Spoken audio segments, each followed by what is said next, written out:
नमस्कार। स्वागत है आप सबका आपके अपने YouTube चैनल भृगु एस्ट्रो में आपका स्वागत है। आज हम जो बात करने वाले हैं वो ट्रांजिट का गोचर हो रहा है राहु महाराज का। तो राहु महाराज क्या है कि अभी पाइसेस सन में जा रहे हैं, लेकिन वहाँ पर क्या है, पूर्व भाद्रपद नक्षत्र में जा रहे हैं। तो अमूमन जो वैदिक एस्ट्रोलॉजी में एस्पेक्ट लिए जाते हैं वो लिए जाता है राहु का पांचम, सप्तम और नवम। अब कि सप्तम भाव में तो केतु होता है, तो केतु राहु को देखता, राहु केतु देता, वो तो अल्टीमेटली एक दूसरे को देख ही रहे हैं। लेकिन इन ग्रहों के अलावा इन जो एस्पेक्ट हैं, जो दृष्टि है, इसमें मतभेद है। कुछ लोग लेते हैं, कुछ लोग राहु की 12वीं दृष्टि भी लेते हैं। लेकिन मैं जो आपको बताने वाला हूं, जहां पर राहु महाराज ये 3 नक्षत्र वालों को प्रॉब्लम क्रिएट कर सकते हैं, तो उन नक्षत्रों में अगर आपका पहले से कोई प्लैनेट बैठा हुआ है तब भी आपको वहां पर सावधानी की जरूरत है। अगर नहीं कोई बैठा तो गोचर में जब कोई ग्रह वहां से जाएगा तब आपको प्रॉब्लम होने की संभावना हो सकती है। तो राहुदेव क्या है, राहुदेव क्या करते हैं, टेस्ट लेते हैं। टेस्ट मतलब आपका इम्तिहान लेते हैं। क्यों इम्तिहान लेते हैं? क्योंकि आपको देखिए 12वां घर क्या है, मोक्ष का है, और 11वां घर क्या है, फुलफिलमेंट ऑफ डिजायर का। अब लोग यहाँ पर बोलते हैं कि 11वां घर आपकी इच्छाओं की पूर्ति है। मतलब इसको सोचने के 2 तरीके हैं, सिक्के के 2 पहलू होते हैं। इच्छाओं की पूर्ति करने वाला घर 11वां घर। दूसरा, अगर आपको मोक्ष के लिए जाना है 12वें घर में, या आपको दोबारा इस दुनिया में या किसी भी योनि में वापस नहीं जाना, तो वहां पर वो राहु का स्वामित्व है। क्योंकि कुंभ राशि में 2 लॉर्ड हैं, शनि और राहु। मेन राहु है। क्यों राहु है? राहु आपका टेस्ट लेता है कि आप मोक्ष के काबिल हो भी या नहीं। क्या आपने अपनी सारी इच्छाएं पूरी कर ली हैं? मोक्ष तभी मिलता है इंसान को जब उसकी सारी इच्छाएं पूरी हो जाती है, जब उसके कर्मों का बैलेंस बराबर हो जाता है, तभी मोक्ष मिलता है। तो राहु यहाँ पर यही देखते हैं कि आपने अपनी इच्छाएं पूरी कर ली। जब आप बोलते हो जी मैंने इच्छाएं पूरी कर ली, मैं तैयार हूँ मोक्ष के लिए, मुझे अभी मोक्ष के लिए जाना है, तो राहु आपका टेस्ट लेता है। जैसे कि राजा भर्तृहरि मोक्ष के लिए चले, मुझे मोक्ष के लिए सब कुछ राज दरबार ये वो सब छोड़ दिया कि मुझे मोक्ष प्राप्त करना है, वापस दुनिया में नहीं आना, संन्यास ले लिया। फिर वो कहीं से जा रहे गुजर रहे थे, तो वहां पर उनका टेस्ट लिया राहु ने। क्या टेस्ट लिया? एक हलवे के अंदर उनकी दृष्टि पड़ी, और वहीं पर उनकी जो कामना थी, जो मन टिक गया कि काश ये हलवा मुझको मिल जाता। क्यों? राहु ने टेस्ट लिया वहां पर कि आप काबिल हो इस जगह पे जाने के लिए। तो यहां पर राहु क्या है, अवरोध नहीं प्रकट करेगा, आपको मौके देगा, टेस्ट लेगा आपका। अब अवरोध भी कह सकते हो इसको। अवरोध किसका? कि आपने जो टेस्ट वो लेगा, उसमें अगर फेल हो गए तो फिर बोलेगा ठीक है भैया जाओ वापस जहां से आए हो। तो मेरे को ये इतना बताने का मतलब, समझाने का मतलब ये था कि आप समझ जाओ। तो वो 3 नक्षत्र जो हैं, वो दृष्टि जो पड़ती है राहु की, वो नक्षत्र दृष्टि है, और उससे कभी भी बचना मतलब नामुमकिन है। उससे बच नहीं पाते। तो ये 3 है, तो नक्षत्र तो ज्यादा है, लेकिन मैं आपको 3 मेन नक्षत्र दूंगा, 3 मेन। ठीक है, तो यहां पर देखिए, अगर एक टेक्निक आपको और देता हूं, अगर यहां पर पूर्व भाद्रपद नक्षत्र है, ठीक है, शनि देव का नक्षत्र है, अगर अनुराधा में आपका चंद्रमा पड़ा हुआ है, अनुराधा नक्षत्र के अंदर चंद्रमा पड़ा हुआ है, तो यहां पर क्या करेंगे, मतलब 10वां नक्षत्र गिन लीजिए। अनुराधा पड़ेगा कि कौन सा पड़ेगा, अनुराधा नहीं, विशाखा पड़ेगा। विशाखा से विशाखा 9 10वां अनुराधा ही पड़ेगा। मतलब यहां पर राहु आपको मौके देगा डिसीजन लेने के, कि आपकी डिसीजन कैपेबिलिटी कैसी है। हो सकता है, क्योंकि अनुराधा नक्षत्र कहाँ पड़ता है, 8वें घर में, वृश्चिक साइन में। तो वृश्चिक साइन किस चीज का है? अनअर्न्ड मनी का है, इनहेरिटेंस का है, इन लॉस का है। तो कहीं आप इन चक्रों में पड़ के कोई गलत काम तो नहीं कर रहे, कोई गलत डिसीजन नहीं रहे। क्योंकि 8वां घर इंश्योरेंस, लोग इंश्योरेंस क्लेम ले लेते हैं गलत चीज दिखा करके, गाड़ी का इंश्योरेंस ले लेते हैं गलत चीज दिखा के। क्योंकि ये सब चीजें मैंने देखा है लोगों को करते हुए। इन लॉस के साथ पैसे को लेके हेरा फेरी कर सकते हैं, पैसा ले लिए वापस है, लेकिन दिया नहीं वापस। ठीक है ना, मार्केट के अंदर हेरा फेरी कर लिया, पैसे हार गए तो देने नहीं है, जीत गए तो ले लेने हैं। तो यहाँ पर टेस्ट रहता है।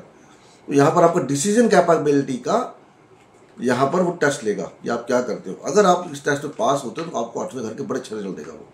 लेकिन अगर फेल हो गए तो फिर राहु से बड़ा पनिशर कोई नहीं है।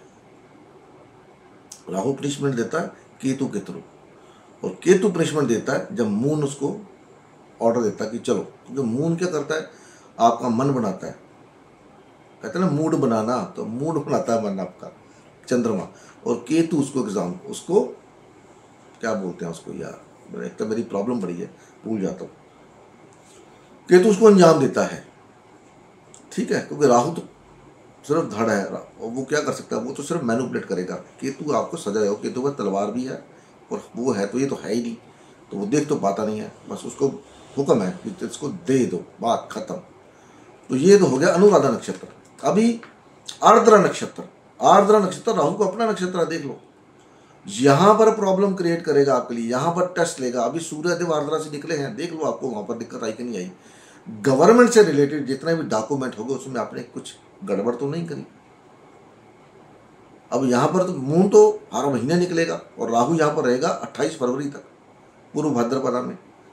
तो 28 फरवरी तक जब जो भी प्लैनेट आर्द्रा से निकलेगा, अभी मंगल भी आएगा, तो राहु और मंगल क्या है आपको पता ही है, मंगल प्रॉपर्टी है, मंगल आपकी कम्युनिकेशन है। आपकी कम्युनिकेशन कितनी बिगड़ती है, टेस्ट लेगा। अगर यहाँ पर बिगड़ गई तो जब जब आपका बातचीत करने का लहजा बिगड़ता तो क्या होता है, झगड़ा होता है, लड़ाई झगड़ा होता है। उस लड़ाई झगड़े में क्या होता है फिर आप सबको पता ही है, ठीक है ना। तो यहाँ पर सब ग्रह गुजरेंगे। अभी सब मरकरी निकला है यहाँ से, वीनस निकला है, सूर्य निकला है यहाँ से। तो आप देख लीजिए 13 दिन सूर्य रहा होगा, 13 से 14 दिन। वो 13-14 दिनों में आपने क्या गवर्नमेंट से संबंधित कोई डॉक्यूमेंट में कुछ हेरा फेरी गड़बड़ी तो नहीं करी, ये आपको देखना पड़ेगा, ठीक है। तो और तो कोई ग्रह भी जहाँ से निकलेगा नहीं, क्योंकि बृहस्पति निकल गया, बृहस्पति तो आएगा नहीं, बृहस्पति लेट आएगा। तो मेन जो फास्ट मूविंग ग्रह है वो मरकरी दोबारा भी निकलेगा यहाँ से, चंद्रमा हर महीने निकलेगा। तो यहाँ पर आपका टेस्ट लिया जाएगा जहाँ पर भी आपका जेमिनी साइन पड़ता है, क्योंकि ये जो नक्षत्र हैं एक ही साइन में पड़ते हैं, ठीक है। उसके बाद नक्षत्र आता है हस्ता। अब हस्ता नक्षत्र किसका, चंद्रमा का है। वैसे भी हस्ता से केतु जा रहा है, अभी केतु जा रहा है वहां से, तो राहु केतु को तो पकड़ नहीं सकता, क्योंकि दोनों एक दूसरे के एंटी हैं। राहु यहाँ पर आपका टेस्ट लगा, केतु बोलेगा ठीक है मैं देख, मैं पर मेरे को परवाह नहीं, क्योंकि केतु परवाह नहीं करता, उसको किसी की परवाह नहीं है। तो दोनों भी एक दूसरे के दुश्मन ही है, ज्योतिष में यही बताया गया है, दोनों एक दूसरे के दुश्मन है। लेकिन यहां से अभी क्या होगा, मरकरी निकलेगा, ठीक है, सूर्य निकलेंगे और वीनस निकलेगा। ये फास्ट मूविंग प्लैनेट यहाँ से निकलेंगे हस्ता से।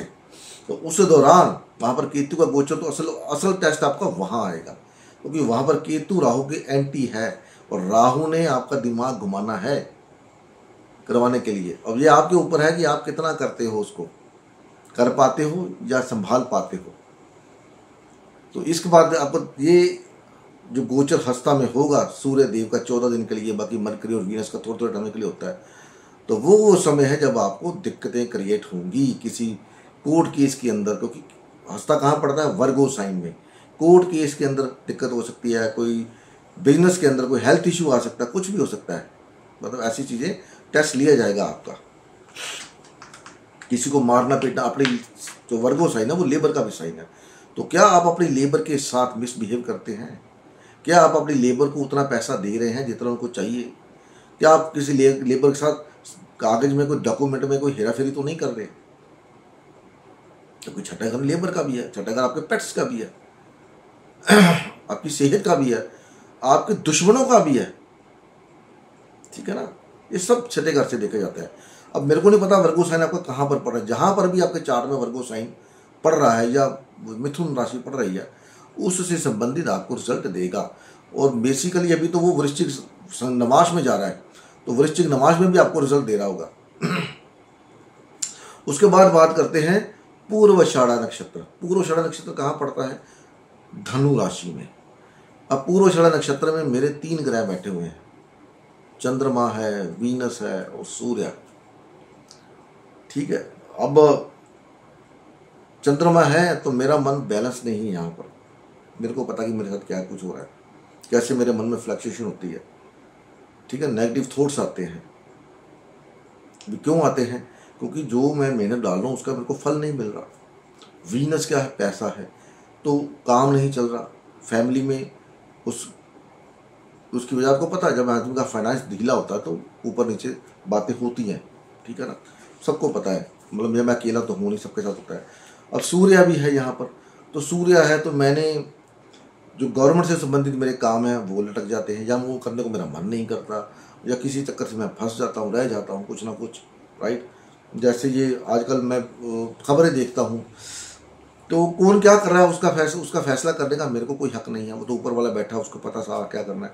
लेकिन जब देखते हैं कोई बंदा गलत कर रहा है तो उसके लिए उसके प्रति मन से भावनाएं या मन के प्रति गलत सोच आना, और वो सरकारी महकमे में होते हैं लोग, ठीक है ना। तो जैसे आपको सब पता है कि राजनीति में क्या चल रहा है, क्या हो रहा है, तो उसकी वजह से तो ये सब टेस्ट है एक तरह से। ये मेरे को तो मैं अभी उनको अवॉइड करता हूँ, मैं गाने सुनता हूँ, म्यूजिक सुनता हूँ, ताकि मेरा ये पैसिफाई हो जाए, मन मेरा शांत रहे। म्यूजिक सुनने से मन शांत होता है। तो यहाँ से जब सूर्य गुजरेंगे और चंद्रमा तो हर महीने गुजरेगा, और वीनस गुजरेगा, और बुध गुजरेगा, मंगल तो खैर अभी आएगा नहीं, और कोई ग्रह नहीं जो यहाँ से गुजरेगा। ये 3 ग्रह हैं फास्ट ग्रह जो गुजरेंगे। तो वहाँ पर वो टाइम जो होगा वो थोड़ा सा स्पेसिफिक टाइम होगा मेरे लिए, मैं अपनी बात कर रहा हूँ, ठीक है। और आप देख सकते हो जब इन नक्षत्रों के नवमास में राहु गुजरेगा, जैसे जो हस्ता में जो है, तो हस्ता का जो नवमास में पढ़ते हैं, नवमास कौन सा हस्ता नवमास पड़ता है, वो पड़ता है 10, 11, 12 और 1। उस घरों से राहु गुजरेगा, उस तक नमाज नहीं पड़ेगा ना। 2, 6, 10, 10 का शुरू होता है, 10 से, हाँ 10 से। तो वहां पर मेरे को मेरा टेस्ट लिया जाएगा, और जब पूर्वाषाढ़ा में आएगा तो 5, 6, 7, 8 वहां पर मेरा टेस्ट लिया जाएगा। आर्द्र में तो मेरा टेस्ट हो चुका, और मेरे को ध्यान में नहीं था, अभी ध्यान में आया। तो अभी तो क्या करें जब चिड़िया चुग गई खेत। तो इस हिसाब से आपको यहाँ पर ध्यान पूर्वक रहना है, क्योंकि राहु मायावी है, केतु मायावी नहीं है, राहु मायावी है, और उसकी माया कोई समझ नहीं पाता। भगवान शिव ने उसको ऐसे नहीं 11वें घर में टिका के रखा हुआ, उसको पता है कि कैसे करना है। भगवान को पाना बहुत मुश्किल, आप सबको पता है। खैर हम उन बातों में नहीं जाएंगे, वीडियो लंबी हो जाएगी, फिर आपके पास टाइम नहीं होता। तो ये था मेरा आर्द्रा, हस्ता और पूर्वाषाढ़ा, 3 नक्षत्र। इनमें पहले से आपका कोई ग्रह बैठा हुआ है तो आपको ज़्यादा केयरफुल रहने की ज़रूरत है। अगर नहीं बैठा हुआ तो जब गोचर यहाँ से होगा उस समय आपको बहुत ज़्यादा ध्यानपूर्वक काम करना पड़ेगा। ये चीज़ें आप नोट करके रख लीजिए। बाकी जैसे आपकी इच्छा, मेरा बताना फर्ज था वो मैंने बता दिया। मिलते हैं अगली वीडियो में, तब तक के लिए नमस्कार। भगवान आपका सबका भला करे। हरि ओम तत्सत।